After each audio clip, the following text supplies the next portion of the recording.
van de Friese componist Reinaldus Popma van Oevering. En wanneer is dit schreeuwen? 1910. Dat is bij de Franse Revolutie, toch? En wat was er voor maken lid dat jaren? Ik ben begonnen met een Braziliaans ritme. Dan?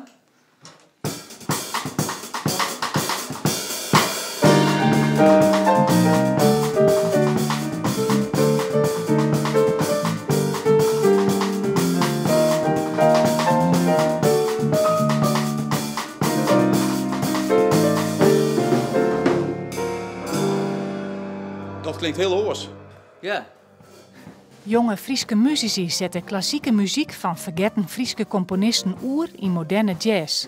City Jazz Ljouwert, het Uitfestival en het Fries Muziekarchief laten de maar zien hoe vol een muziektalent er in Friesland is.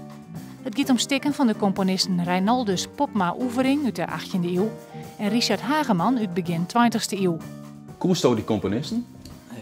Nee, nooit van je. Nee. En toen ze bij die kwamen met het idee, wat dachten ze toen? Nou, hartstikke leuk natuurlijk. Tenminste, ik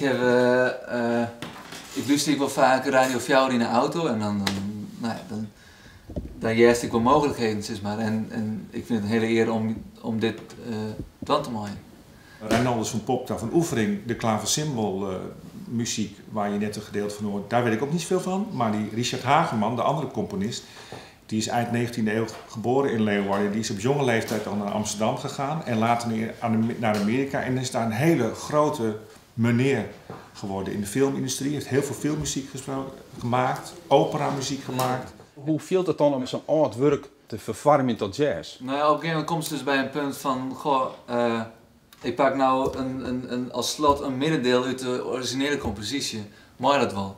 En wat zou hij ervan vinden?